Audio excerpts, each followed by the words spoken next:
इस कंपटीशन की ऑनलाइन कक्षा में आप सभी लोगों का स्वागत है। आज हम लोग इतिहास के विषय में बात करेंगे। कंपटीशन में आने वाले इतिहास किस तरीके से हम लोग उसे तैयार करें, आप लोग इसे अच्छे तरीके से समझिएगा। पहले बात करते हैं इतिहास होता क्या है। जब से सृष्टि की शुरुआत हुई है तब से लेके वर्तमान दौर तक मानव सभ्यता के लिखित संकलन को ही हम इतिहास कहते हैं। जब से सृष्टि की शुरुआत हुई है और वर्तमान दौर तक के मानव सभ्यता के लिखित संकलन को ही हम इतिहास कहते हैं। सुविधा के लिए इतिहास के कालखंडों को 3 भागों में बांटा गया है। सबसे पहला कालखंड क्या है? प्राग ऐतिहासिक काल, फिर दूसरा आद्य ऐतिहासिक काल और तीसरा है ऐतिहासिक काल। प्यारे मित्रों, जो हम किसी चीज को जानने के लिए 2 तरीके अपनाते हैं। एक तो तरीका अपना है पुरातात्विक स्रोत और दूसरा जो है उसके विषय में लिखी गई जो लिपियां हैं, लिपियों के आधार पर, मतलब कुछ लिखित संकलन हो, लिखित संकलन। इन 2 के आधारों पर हम किसी चीज को बता सकते हैं कि वह कितना पुराना है, वो कैसा है। तो देखिएगा, कभी किसी चीज को समझना है तो पुरातात्विक स्रोत के आधार पर हम उसे जानेंगे, या तो उसके विषय में कुछ लिखित संकलन पहले से मौजूद हो तो उसे हम पढ़ के उसको बता सकते हैं। तो हमारे यहाँ अभी हम आप लोगों को बताएं कि जो इतिहास है सुविधा के लिए 3 कालखंडों में बांटा गया था। जो एक सबसे शुरुआत वाला है वह प्राग ऐतिहासिक काल है, दूसरा आद्य ऐतिहासिक काल है और तीसरा जो है ऐतिहासिक काल है। नाम से ही आपको स्पष्ट है प्राग ऐतिहासिक काल। प्राग ऐतिहासिक काल का क्या मतलब है कि ऐसा कालखंड जिसे जानने के लिए पुरातात्विक स्रोत हो और साथ ही साथ कोई लिखित संकलन उपलब्ध न हो। मतलब ऐसे कुछ कालखंड या ऐसी जो वस्तुएं हैं जिनको समझने के लिए सिर्फ और सिर्फ पुरातात्विक स्रोत हो और उसका कोई लिखित आंकड़ा या संकलन मौजूद न हो, तो उस कालखंड को हम प्रागैतिहासिक काल कहेंगे। इसी तरीके से कह रहा है कि आद्य ऐतिहासिक काल क्या होता है? ऐसा ऐतिहासिक काल जिसमें पुरातात्विक स्रोत मौजूद हो और साथ ही साथ लिखित संकलन भी उपलब्ध हो, लेकिन उस लिखित संकलन को हम पढ़ न सकें। मतलब कहने का ऐसी कुछ लिपियां आज भी हैं जिसे हम लोग पढ़ने में आज भी असफलता मिली है। तो इसमें क्या है कि जो आद्य ऐतिहासिक काल है इसमें लिखित जो लिपियां हैं उनको हम आज तक पढ़ नहीं सकते और पुरातात्विक स्रोत के आधार पर ही हम इस कालखंड को जानते हैं। तीसरा क्या है? ऐतिहासिक काल। इसमें पुरातात्विक स्रोत भी मौजूद रहेगा और साथ ही साथ इसका लिखित संकलन भी मौजूद है और लिखित संकलन को हम अच्छे तरीके से पढ़ भी सकते हैं। ये तो रहा है आपका भारतीय इतिहास का जो 3 कालखंड है, प्राग ऐतिहासिक काल, आद्य ऐतिहासिक काल और ऐतिहासिक काल। प्राग ऐतिहासिक काल हम उस काल को कहेंगे जिसमें केवल पुरातात्विक स्रोत से ही साक्ष्य उपलब्ध हो, इसमें कोई लिखित विवरण न हो। और आद्य ऐतिहासिक काल का मतलब इसमें पुरातात्विक स्रोत भी मौजूद रहे और साथ साथ लिखित संकलन तो है लेकिन उसे हम पढ़ नहीं सकते, वो आद्य ऐतिहासिक काल है। ऐतिहासिक काल हम उस कालखंड को कहेंगे जिसमें पुरातात्विक स्रोत भी मौजूद है और साथ साथ उसमें लिखित संकलन भी मौजूद है जिसे हम अच्छे तरीके से पढ़ सकते हैं, उसे जान सकते हैं। ये तो बातें रही भारतीय इतिहास के कालखंडों को बांटने की। लेकिन आगे जैसे ही हम बात करेंगे, जो आपका एक प्रागैतिहासिक काल है, ये प्रागैतिहासिक काल भी 3 रूपों में बांटा गया है। सबसे पहला खंड क्या है? ये है अपना पूरा पाषाण काल, फिर पाषाण काल है और इसके बाद नवपाषाण काल है। कभी कभी आपसे प्रतियोगी परीक्षाओं में पूछेगा कि पाषाण काल किस ऐतिहासिक काल खंड का भाग है, तो हम वहां पर लगाएंगे प्रागैतिहासिक काल का है। तो यहाँ देखिए, ये जो पूरा पाषाण काल है, मध्य पाषाण काल है और नवपाषाण काल है। पूरा पाषाण काल अज्ञात काल से लेके 8000 ईस्वी पूर्व तक है। अज्ञात काल का मतलब कि जब से सृष्टि बनी है तब से मान के चलें और 8000 ईसा पूर्व तक। ईसा पूर्व का मतलब कि ईसा मसीह के जन्म से पहले 8000 पहले की बात है, उस कालखंड को हम पूरा पाषाण काल कहते हैं।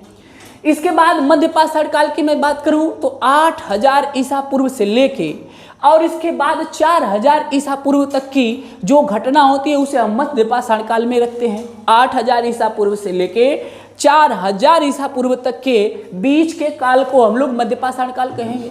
इसी तरीके से 4000 ईस्वी पूर्व से लेकर और इसके बाद 2500 ईस्वी पूर्व तक के जो कालखंड है उसे हम लोग नवपाषाण काल कहते हैं। यही आ जाता है 2500 ईस्वी पूर्व।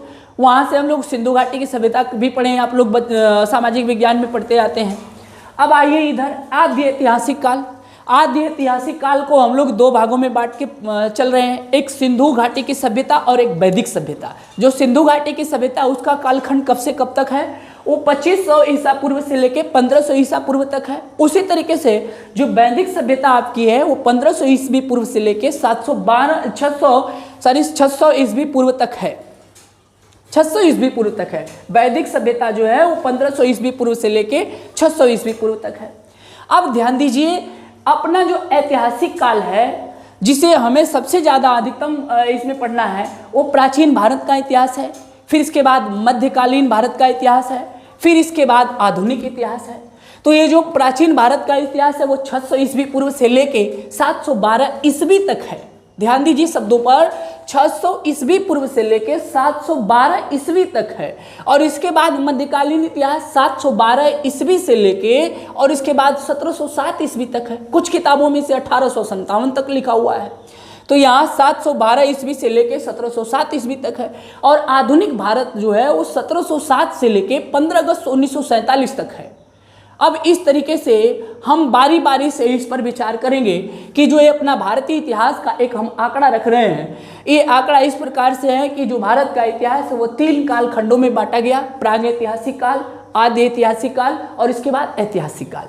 उसी तरीके से प्रागैतिहासिक काल को भी हम लोग समझ पाए कि प्रागैतिहासिक काल क्या होता है। ऐसा कालखंड जिसको जानने के लिए पुरातात्विक स्रोत मौजूद हो लेकिन कोई लिखित संकलन उपलब्ध न हो, उसे हम प्रागैतिहासिक काल कहते हैं।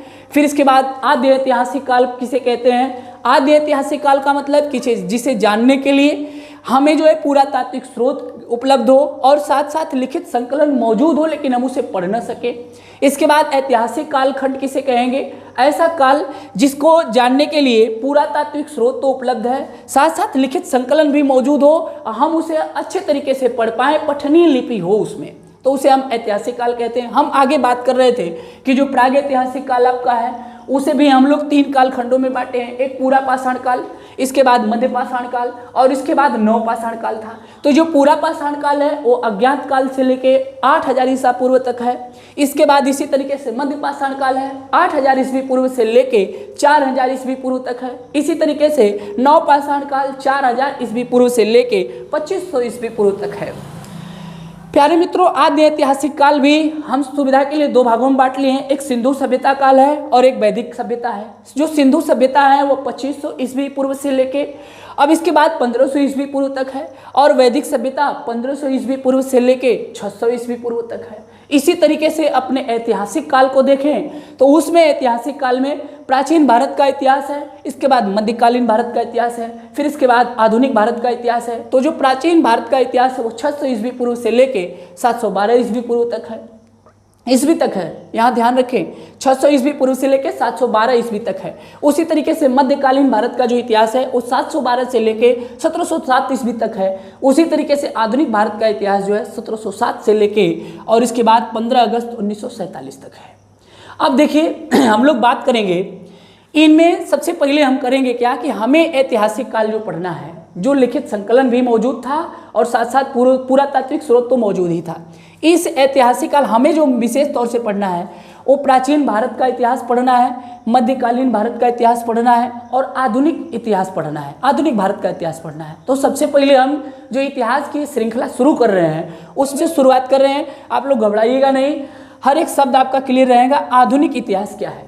आधुनिक इतिहास की जो हम बात करते हैं तो आधुनिक इतिहास का कालखंड 1707 से लेकर 15 अगस्त 1947 ईस्वी तक है। पहले आप ये ना हो तो इनका स्क्रीनशॉट लीजिए ताकि ये काम करेगा आपको। देखिए आधुनिक इतिहास जिसे 1707 से लेकर 1947 ईस्वी तक माना जाता है, 1707 से लेकर 1947 ईस्वी तक। सबसे पहले हम लोग आधुनिक इतिहास पर ही बात करेंगे। तो इस आधुनिक इतिहास में हमें मुख्यतः क्या पढ़ना रहता है? भारत में यूरोपियों का आगमन, जैसे यूरोप एक महाद्वीप है, वहाँ से आने अलग अलग देशों के जो व्यापारी आए तो वो किस तरीके से आए, कौन पहले आया, कौन बाद में आया, कौन पहले कंपनी स्थापित किया था, कौन बाद में कंपनी स्थापित किया था, और ढेर सारे प्रश्न इसमें हैं जो भारत में यूरोपियों का आगमन है।